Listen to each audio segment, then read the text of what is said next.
여러분, 혹시 이런 경험 있으십니까? 분명히 나를 힘들게 했던 사람인데, 다시는 가까이 하지 않겠다고 다짐했던 사람인데, 시간이 조금 지나면 또다시 마음이 약해집니다. 괜히 내가 너무 매정했던 건 아닐까? 그래도 오랜 인연인데, 한 번 더 믿어볼까?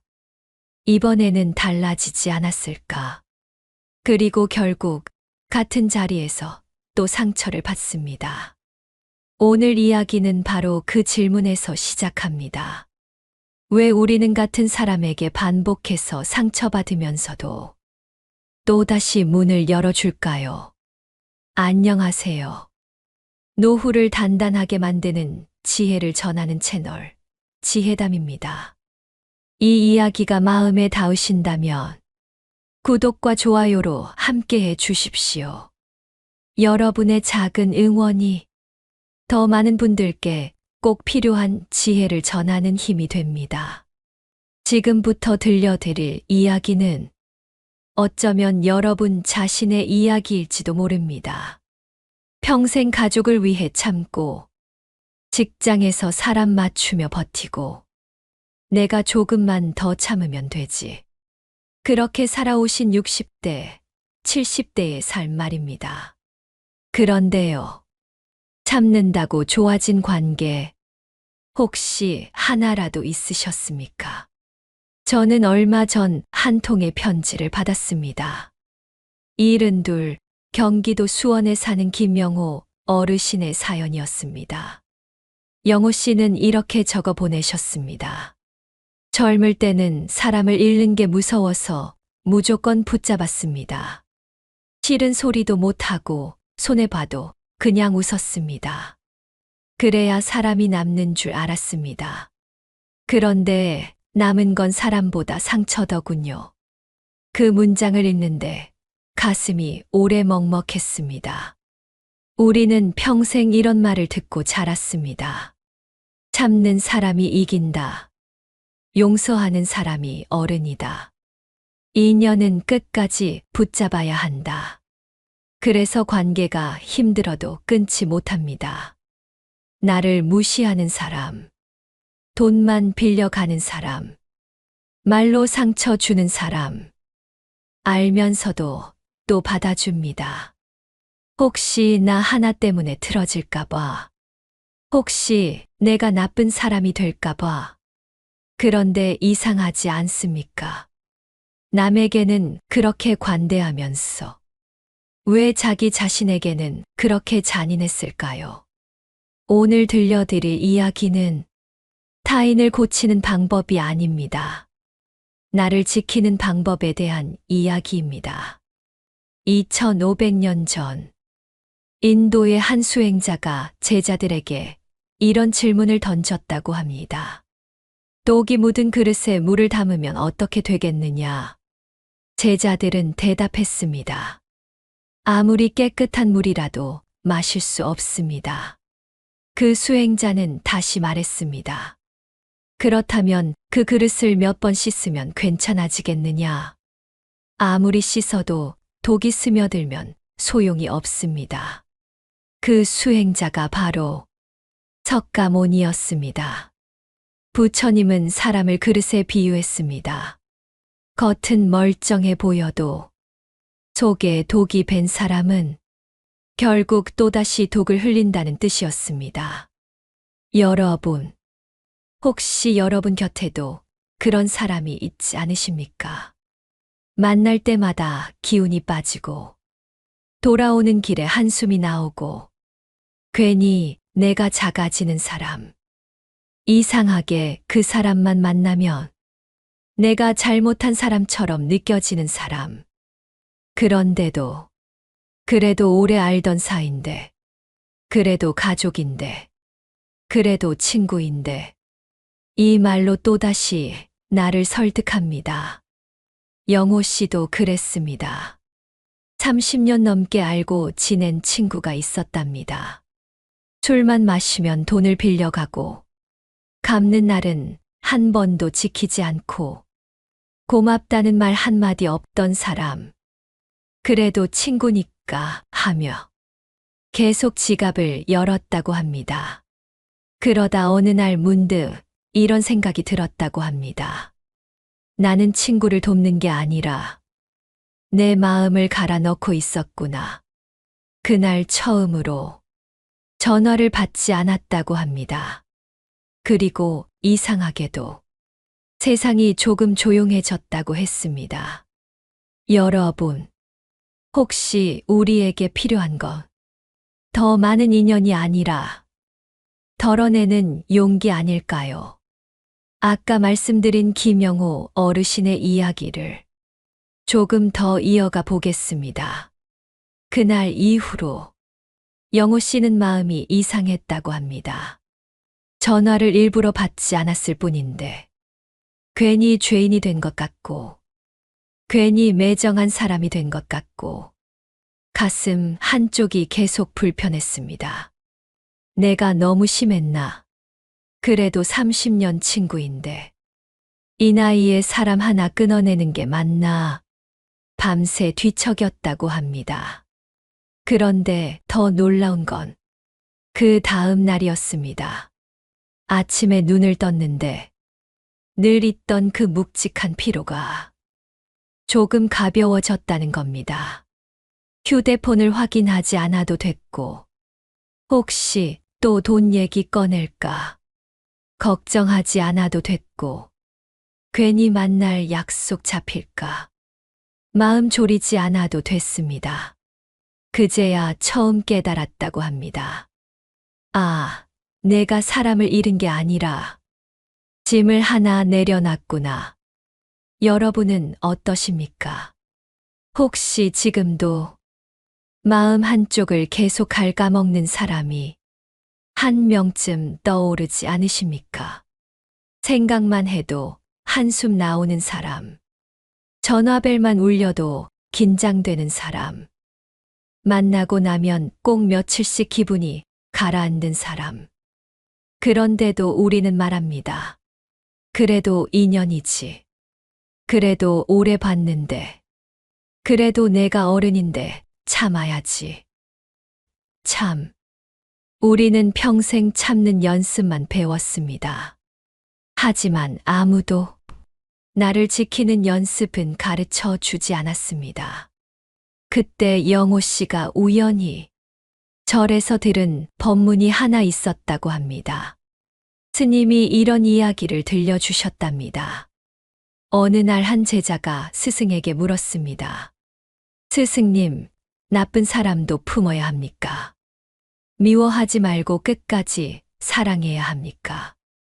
그 질문에 스승은 조용히 웃으며 이렇게 말했다고 합니다.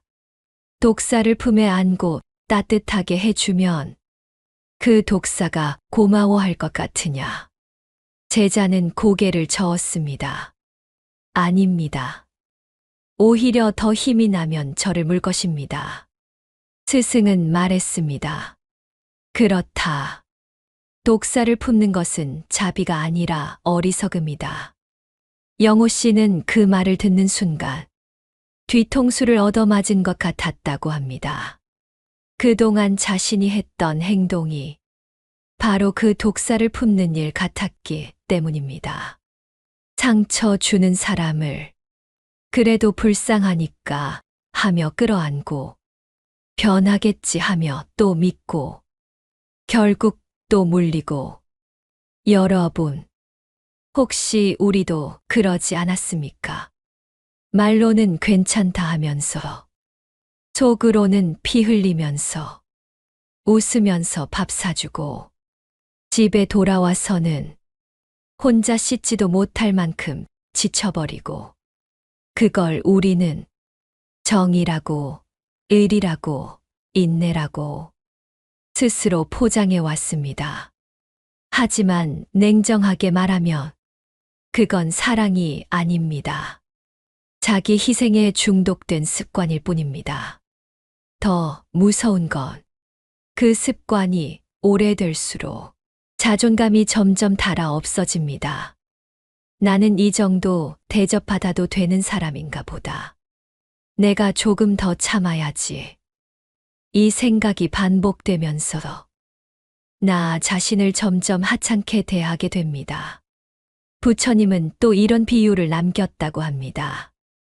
물이 나오지 않는 마른 우물에서 아무리 두레박을 내려도 건질 수 있는 건 흙먼지뿐이다. 아무리 애써도 없는 건 나올 수 없다. 여러분, 정이 없는 사람에게 정 받으려 애쓰고 고마움을 모르는 사람에게 인정받으려 애쓰는 것. 혹시 마른 우물에서 물을 퍼올리려는 일과 같지 않을까요? 영호 씨는 말했습니다. 나는 그 사람을 도와준 게 아니라 마른 우물에 계속 내 마음을 던지고 있었더라고요. 그 말이 참 오래 남았습니다. 혹시 지금 여러분도 마른 우물 하나 붙잡고 평생 물 기다리고 계신 건 아닙니까? 영호 씨는 제게 이런 말을 덧붙였습니다. 머리로는 알겠는데요. 그 사람 놓는 게 왜 이렇게 어렵죠? 나쁜 사람인 거 뻔히 아는데도 왜 자꾸 마음이 돌아가요? 아마 이 질문, 지금 이 방송을 듣는 여러분 마음 속에도 똑같이 떠오르실 겁니다. 상처 주는 걸 알면서도 왜 우리는 그 사람을 못 끊어낼까요? 사실 이유는 단순합니다. 우리가 그 사람을 사랑해서가 아니라 잃는 게 두려워서입니다. 나이 들수록 더 그렇습니다. 젊을 때는 사람이 떠나도 다시 만나면 된다고 생각합니다. 새로운 친구도, 새로운 인연도 얼마든지 생긴다고 믿습니다. 하지만 70을 넘기면 마음이 달라집니다. 이제 새 인연 만들기도 쉽지 않고 주변 사람도 하나둘 줄어들고 전화 오는 사람 숫자도 점점 적어집니다. 그래서 이 사람까지 없어지면 나는 혼자 아닐까? 이 두려움이 생깁니다. 그래서 붙잡습니다. 나를 무시해도, 함부로 대해도, 속으로 눈물 흘리면서도, 그래도 이 한마디로 스스로를 설득합니다. 하지만 여러분, 냉정하게 한번 생각해 보십시오. 그 사람이 옆에 있었어. 정말 덜 외로우셨습니까? 아니면 있어도 더 외롭지 않으셨습니까? 사람은 숫자가 아니라 질입니다. 10명이 있어도 마음 둘 곳 없으면 고독이고 단 한 명만 있어도 편안하면 충분합니다. 그때 절에서 들은 또 하나의 이야기를 영호 씨가 제게 들려주셨습니다. 석가모니께서 제자들에게 이런 비유를 하셨다고 합니다. 먼지가 가득 쌓인 거울 이야기입니다. 거울은 원래 맑아서 있는 그대로를 비춰주는 물건인데 먼지가 계속 쌓이면 아무것도 보이지 않게 된다. 그때 사람들은 거울이 고장 났다고 말하지만 사실은 거울이 문제가 아니라 닦지 않은 먼지가 문제라는 겁니다. 부처님은 말씀하셨답니다. 마음도 이와 같다. 미움, 후회, 죄책감, 집착, 의무감. 이런 감정들이 먼지처럼 쌓이면 우리는 스스로를 제대로 보지 못한다. 그래서 나를 아프게 하는 관계도 끊지 못하게 된다. 영호 씨는 그 말을 듣고 문득 이런 생각이 들었다고 합니다. 나는 그 사람을 못 놓는 게 아니라 착한 사람으로 보이고 싶은 나를 못 놓고 있었구나. 여러분, 이 말이 참 중요합니다. 우리가 관계를 못 끊는 이유는 상대 때문이 아니라 내 마음속 이미지 때문입니다. 나는 의리 있는 사람이어야 해. 나는 끝까지 참는 사람이야 해. 나는 매정한 사람이 되면 안 돼. 이 생각이 우리 발목을 잡습니다. 그런데요, 끝까지 참다가 병나는 사람을 과연 누가 책임져 줄까요? 잠 못 자고, 혈압 오르고, 속병 생기고, 마음병 생기고, 그 사람은 멀쩡한데 왜 나만 망가져야 할까요? 그건 자비가 아닙니다. 그건 희생도 아닙니다. 그냥 자기 방치입니다. 영호 씨는 그날 집으로 돌아와 거울을 한참 보았다고 합니다. 주름 깊어진 얼굴, 희끗희끗한 머리, 조금 굽은 어깨, 그리고 혼잣말을 했답니다. 야, 영호야. 너 이제 그만 좀 참아도 된다. 그 말 한마디에 눈물이 왈칵 쏟아졌다고 합니다. 평생 누구는 챙기면서 정작 자기 자신은 단 한 번도 편들어 준 적이 없었다는 걸 그제야 깨달았기 때문입니다. 여러분도 혹시 너무 오래 좋은 사람 역할만 하며 살지 않으셨습니까? 이제는 편한 사람으로 살아도 되지 않을까요? 영호 씨는 그날 밤 거울 앞에서 한참을 서 있었다고 했습니다. 젊을 때는 몰랐는데 나이 들고 나니 얼굴이 참 많은 이야기를 하고 있더랍니다. 눈가에는 주름이 깊어졌고 입꼬리는 예전보다 내려갔고 어깨는 조금 굽어 있었습니다. 그 얼굴을 보는데 이상하게 이런 생각이 들었다고 합니다. 나는 평생 누구를 위해 이렇게 살았을까? 가족 위해 참고, 회사 위해 참고, 친구 위해 참고, 동네 사람들 눈치 보며 참고. 그런데 정작 나 자신을 위해 산 날은 거의 없었던 것 같더랍니다. 여러분도 혹시 그렇지 않으십니까? 살아온 세월을 돌아보면 내가 하고 싶은 것보다 해야 할 것만 하며 살지 않으셨습니까? 싫어도 웃고, 억울해도 넘기고, 섭섭해도 괜찮다 말하고, 그러다 보니 어느 순간 마음이 텅 빈 느낌이 듭니다. 기운도 없고, 사람 만나는 것도 귀찮고, 괜히 다 부질없게 느껴지고, 영호 씨가 딱 그랬다고 합니다. 그래서 어느 날 절 마당 벤치에 혼자 앉아 있는데 스님이 이런 말씀을 하셨답니다. 빈 그릇으로는 아무도 도울 수 없습니다. 처음엔 그 말이 잘 이해되지 않았다고 합니다. 그런데 스님이 다시 설명했습니다.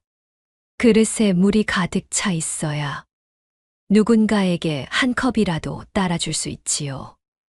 이미 바닥난 그릇에서는 아무리 기울여도 나올 게 없습니다. 그리고 조용히 덧붙였다고 합니다. 자기를 먼저 채우는 것이 이기적인 게 아닙니다. 그게 진짜 자비입니다. 그 말을 듣는 순간 영호 씨 가슴이 철렁 내려앉았다고 했습니다. 그동안 자신이 했던 행동이 전부 반대였기 때문입니다. 늘 남부터 채워주고, 나는 늘 마지막, 남은 밥 먹고, 남은 시간 쓰고, 남은 마음으로 겨우 버티고, 그러니 늘 지치고 화가 났던 겁니다. 여러분, 생각해 보십시오. 기운이 바닥난 사람이 누굴 진심으로 도울 수 있을까요? 마음이 상처투성이인 사람이 누굴 따뜻하게 품을 수 있을까요? 억지로 웃는 얼굴로 건네는 친절은 결국 오래 가지 않습니다. 속이 텅 빈 상태에서는 사랑도 배려도 인내도 전부 억지가 됩니다. 그래서 더 아픈 겁니다. 영호 씨는 그날 처음으로 이런 생각을 했다고 합니다. 이제는 나부터 좀 살리자. 대단한 결심이 아니었습니다. 그냥 싫은 약속 하나 줄이고 억지 모임 하나 끊고 전화 오면 바로 달려가지 않고 피곤하면 쉬는 것. 아주 사소한 것들이었습니다. 그런데 이상하게도 그 작은 변화가 삶 전체를 바꾸기 시작했습니다. 아침에 눈 뜨는 게 조금 가벼워지고 괜히 짜증나는 일이 줄고 혼자 있는 시간이 편안해졌습니다. 그리고 무엇보다 사람을 만날 때 예전처럼 버텨야 한다는 느낌이 사라졌다고 합니다. 여러분, 혹시 우리는 그동안 좋은 사람이 되려고 너무 애쓴 건 아닐까요? 좋은 며느리, 좋은 아버지, 좋은 친구, 좋은 이웃. 그런데 정작 나에게 좋은 사람은 한 번도 되어주지 않았습니다. 이제는 순서를 바꿔야 합니다. 내가 편해야 관계도 편합니다. 내가 건강해야 누군가도 챙길 수 있습니다. 내가 행복해야 그 행복이 흘러갑니다. 영호 씨는 제게 마지막으로 이렇게 말했습니다. 이 나이 되니까요. 사람 많이 두는 게 행복이 아니더라고요. 마음 편한 사람 몇 명이면 충분하더라고요. 그 말이 참 묵직했습니다. 영호 씨는 어느 날 작은 수첩 하나를 꺼냈다고 합니다. 그리고 조용히 이름을 적기 시작했습니다. 휴대폰에 저장된 사람들, 가끔 연락 오는 사람들, 모임에서 만나는 사람들, 오래된 친구들까지 생각보다 많았답니다. 50명도 넘었다고 했습니다. 그런데요, 그 이름들을 하나씩 바라보다가 문득 이런 질문이 떠올랐다고 합니다. 이 사람을 만나고 오면 나는 더 편해지는가, 더 힘들어지는가? 아주 단순한 질문이었습니다. 그런데 답은 놀라울 만큼 명확했습니다. 어떤 사람은 이름만 봐도 미소가 났고, 어떤 사람은 이름만 봐도 한숨이 나왔습니다. 여러분도 한번 해보십시오.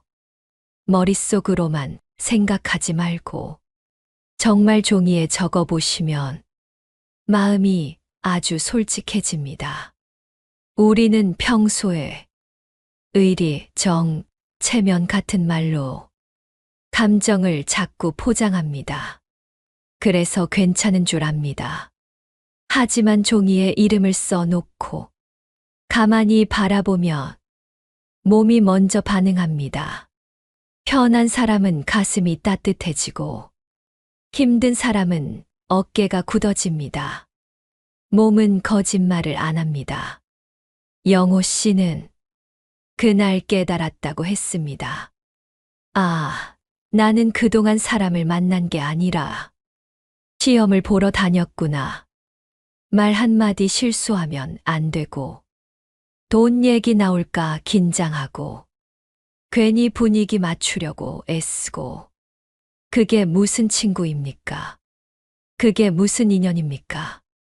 그건 그냥 스트레스입니다. 그때 문득 떠오른 말이 있었다고 합니다. 절에서 들었던 석가모니의 또 다른 가르침이었습니다. 손에 모래를 꽉 쥐면 더 빨리 빠져나간다. 살짝 놓아야 오래 머문다.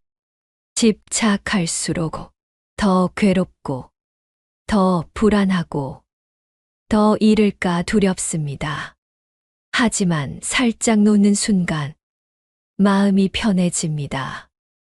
여러분, 혹시 우리는 사람을 소유물처럼 붙잡고 있지 않았을까요?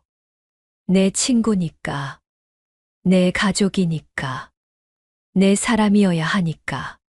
하지만 사람은 잡는다고 남는 게 아닙니다. 편해야 남습니다.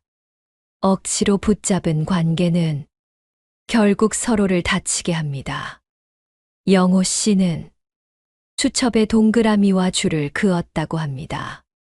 동그라미는 만나면 편한 사람, 줄은 만나면 힘든 사람. 생각보다 줄이 많았다고 합니다. 처음엔 충격이었다고 했습니다. 내 인생에 이렇게 힘든 사람이 많았나. 그러고 보니 평생 사람에 치여 살았던 이유를 그제야 알 것 같았답니다. 그래서 하나씩 정리하기 시작했습니다. 거창한 선언도 아니었습니다.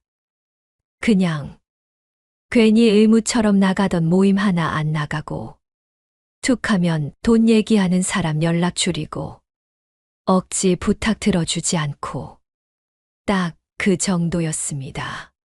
그런데 신기하게도 세상이 무너지지 않았습니다. 오히려 더 조용해졌고, 더 단단해졌습니다. 그리고 정말 놀라운 건 줄 친 사람들 대부분이 먼저 연락도 안 하더랍니다. 그제야 깨달았다고 했습니다. 아, 나만 애쓰고 있었구나. 여러분, 관계라는 게 그렇습니다. 나 혼자 끌고 가는 건 관계가 아닙니다. 그건 짐입니다. 두 사람이 함께 걸어야 비로소 인연입니다. 한쪽만 지치면 그건 이미 끝난 길입니다. 영호 씨는 말했습니다. 그 사람들 끊고 나니까요. 외로울 줄 알았는데 오히려 마음이 따뜻해졌어요. 이상하게 혼자가 아니라 드디어 나랑 같이 있는 느낌이 들더라고요. 그 말이 참 깊게 와닿았습니다. 우리는 혼자가 무서워 아무나 곁에 둡니다.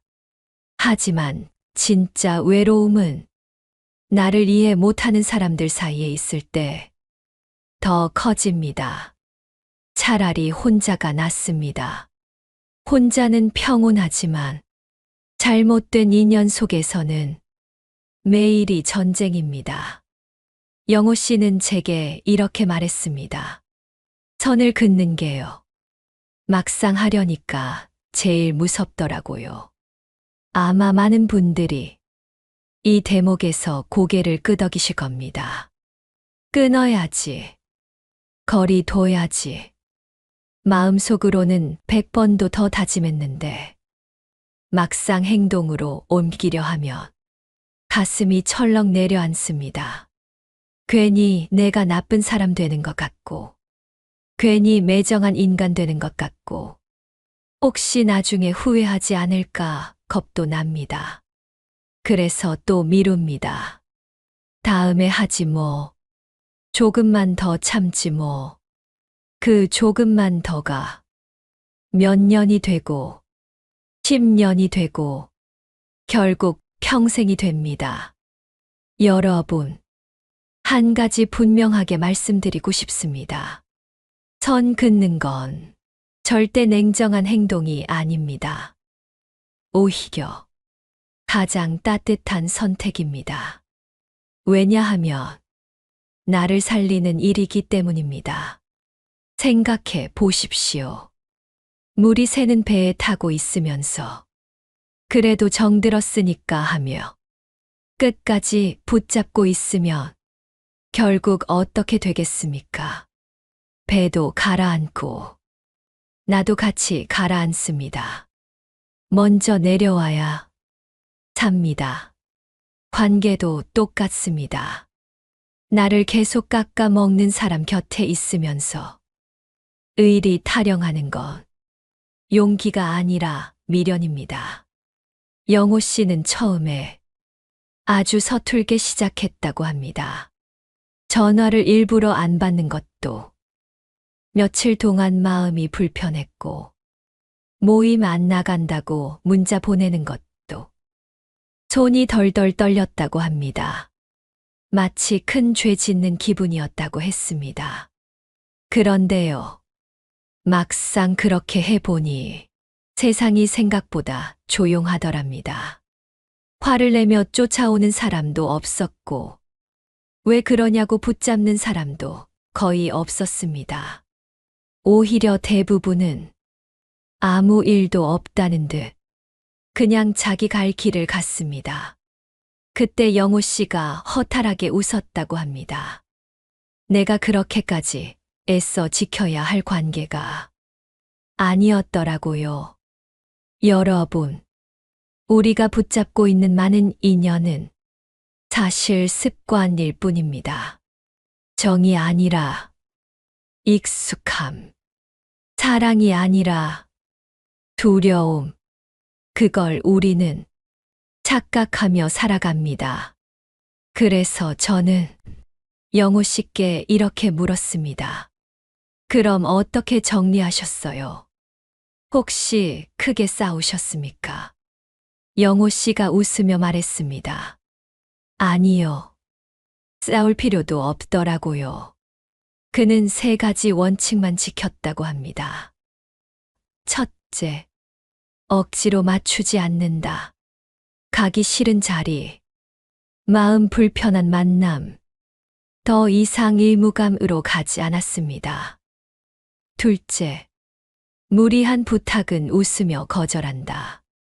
미안해. 이제는 좀 힘들어. 딱 이 말이면 충분했다고 합니다. 길게 설명도 변명도 안 했답니다. 셋째, 연락이 끊기면 먼저 잡지 않는다. 예전엔 하루만 연락 없어도 불안해서 먼저 전화했는데 그걸 멈췄다고 합니다. 그랬더니 자연스럽게 남을 사람은 남고 떠날 사람은 떠났습니다. 여러분, 관계 정리는 칼로 자르는 게 아닙니다. 억지로 싸우는 것도 아닙니다. 그냥 내 에너지를 더 이상 쓰지 않는 것. 그게 정리입니다. 마치 해질녘에 조용히 불을 끄듯이 그렇게 자연스럽게 영호 씨는 말했습니다. 선을 긋고 나니까요. 세상이 좁아진 게 아니라 오히려 또렷해졌어요. 진짜 내 사람들만 남더라고요. 그 말이 참 와닿았습니다. 많이 남기는 게 인생이 아닙니다. 제대로 남기는 게 인생입니다. 이제 이야기의 끝에 왔습니다. 처음에 이런 질문으로 시작했지요. 왜 우리는 같은 사람에게 반복해서 상처받으면서도 또다시 마음을 열까? 왜 알면서도 또 참고 또 붙잡고 또 기대할까? 영호 씨의 이야기를 따라오다 보니 답은 의외로 단순했습니다. 사랑해서가 아니라 두려워서였습니다. 혼자가 될까봐, 미움받을까봐, 나쁜 사람 소리 들을까봐. 그래서 우리는 평생 착한 사람으로 살려고 애썼습니다. 하지만 여러분, 이제는 솔직해져도 되지 않겠습니까? 착한 사람으로 살았는데 왜 이렇게 마음이 아팠을까요? 참고 또 참았는데 왜 더 행복해지지 않았을까요? 어쩌면 우리는 방향을 조금 잘못 잡았는지도 모릅니다. 남을 지키는 데만 애쓰고 정작 나 자신은 한 번도 지켜주지 않았으니까요. 영호 씨는 요즘 아침마다 산책을 나간다고 합니다. 예전에는 쓸데없는 약속, 모임, 전화 때문에 혼자 걷는 시간이 거의 없었는데 이제는 일부러 휴대폰도 집에 두고 천천히 동네 한 바퀴를 돈답니다. 겨울 공기 냄새 맡고 해 뜨는 거 보고 벤치에 앉아 커피 한 잔 마시면서 문득 이런 생각이 들었다고 합니다. 아, 나 아직 괜찮구나. 누가 옆에 있지 않아도 충분히 평온했고, 누가 인정해 주지 않아도 괜찮았다고 했습니다. 그때 처음으로 외롭다가 아니라 편안하다는 감정을 느꼈답니다. 여러분, 우리는 혼자라서 불행한 게 아닙니다. 잘못된 인연 속에서 계속 나를 소모할 때 비로소 불행해집니다. 상처 주는 사람을 떠나는 건 냉정함이 아닙니다. 도망도 아닙니다. 그건 내 인생을 끝까지 책임지겠다는 아주 단단한 결심입니다. 그리고 아이러니하게도 그게 진짜 자비입니다. 왜냐하면 내가 더 이상 상처받지 않아야 누군가에게도 따뜻해질 수 있으니까요. 텅 빈 그릇으로는 아무도 도울 수 없습니다. 먼저 나를 채워야 비로소 흘려보낼 수 있습니다. 그래서 오늘 이야기의 마지막 문장은 이것이면 충분합니다. 나는 나를 사랑한다. 나는 나를 지킨다. 이 두 문장만 가슴에 조용히 새겨 두십시오. 누군가 또 여러분을 함부로 대할 때, 괜히 또 참으려 할 때, 습관처럼 괜찮다고 말하려 할 때, 그때 속으로 이 말 한번 해보십시오. 나는 나를 사랑한다. 나는 나를 지킨다. 그 순간 여러분의 선택이 달라질 겁니다. 그리고 그 작은 선택 하나가 남은 10년, 20년을 완전히 바꿔놓을지도 모릅니다. 오늘 들려드린 이야기가 여러분 마음에 조금이라도 힘이 되셨다면 앞으로도 지혜담과 함께해 주십시오. 구독과 좋아요는 이런 이야기를 더 많은 분들께 전하는 가장 큰 응원입니다. 여러분의 노후가 조금 더 편안하고, 조금 더 단단하고, 조금 덜 상처받기를 진심으로 바라겠습니다. 지금까지 지혜담이었습니다. 오늘도 참 많이 애쓰셨습니다. 그리고 이제는 조금 더 애쓰셔도 됩니다.